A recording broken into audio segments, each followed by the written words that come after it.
Before the Europeans arrived, Burundi was already a well-structured kingdom, ruled by a mwami king and supported by chiefs and clan-based councils.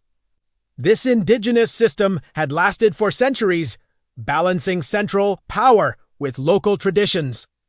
But in the late 19th century, Burundi was swept into the world of colonialism.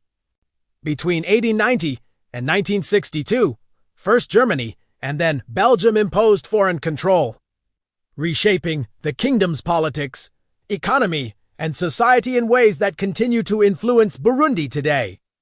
German colonial rule, light but disruptive 1890 to 1916.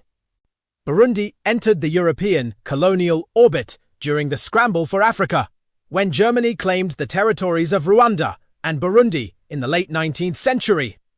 Both were incorporated into German East Africa, which also included modern-day Tanzania.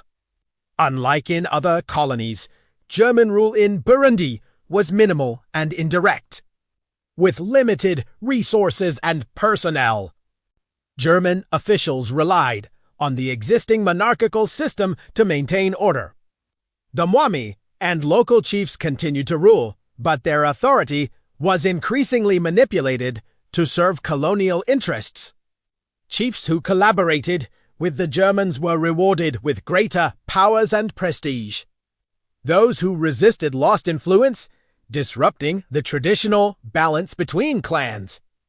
The Germans also introduced cash taxes, forcing peasants into labor for roads and cash crop production. Although the monarchy survived, German interference began to erode the kingdom's autonomy and set the stage for deeper changes to come. The Belgian takeover, a new era of control 1916 to 1962. During World War I, Belgian forces from the Congo invaded German East Africa and quickly took control of Burundi. In 1923, the League of Nations formally transferred the territory to Belgium as part of the mandate of Ruanda-Urundi. Belgian rule was far more intrusive than German rule. Determined to modernize and exploit the territory, they expanded colonial administration, taxation, and missionary activity. Catholic missionaries became central to education and social life, spreading Christianity and literacy. The Belgians invested in roads, limited healthcare and schools. But these primarily benefited elites and those loyal to colonial rule. Forced labor and cash crop production, especially coffee, tied the local economy to Belgian markets rather than local needs. Divide and rule, ethnic engineering. Perhaps the most destructive Belgian legacy was the manipulation of ethnic identities. Pre-colonial, Burundi had three major groups: Hutu farmers, majority; Tutsi, cattle herders, minority. Often wealthier, and Twa, hunter-gatherer, minority. These categories were historically fluid. Wealth, marriage, or patronage could change one's status. But under Belgian rule, ethnic identity was hardened and politicized. In the 1930s, Belgians introduced identity cards that locked individuals permanently into Hutu, Tutsi, or Twa categories.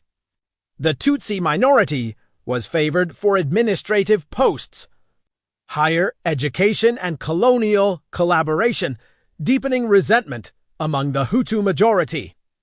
This policy sowed the seeds of mistrust and hostility that would later erupt in ethnic violence and civil wars after independence. The road to independence. After World War II, Ruanda-Urundi became a United Nations Trust territory. Still under Belgian administration, but with an expectation of eventual self-determination. Pressure for decolonization mounted across Africa in the 1950s, and Burundi was no exception. Political parties emerged, most notably the Union for National Progress, UPRONA, led by Prince Louis Rwagasore, a charismatic nationalist and son of the mwami. Rwagasore championed independence, national unity, and social reform, attracting widespread support. In 1961, UPRONA won a decisive electoral victory. Tragically, Rwagasore was assassinated shortly afterward, depriving Burundi of a unifying figure at a critical moment. Despite Belgian hesitation, Burundi declared independence on July 1, 1962, initially maintaining its monarchy under mwami IV. Colonial legacies. The colonial period, though lasting less than a century, left enduring marks on Burundi. The monarchy was weakened and traditional governance systems disrupted. Ethnic divisions, hardened by Belgian divide and rule, became explosive fault lines. The economy was reoriented toward export crops, leaving it vulnerable and underdeveloped. Christianity, especially Catholicism, became deeply rooted in Burundian society.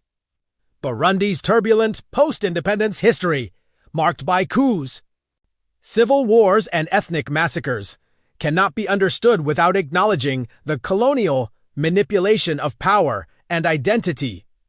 German and Belgian rule transformed Burundi from a relatively cohesive kingdom into a society deeply divided along artificial lines.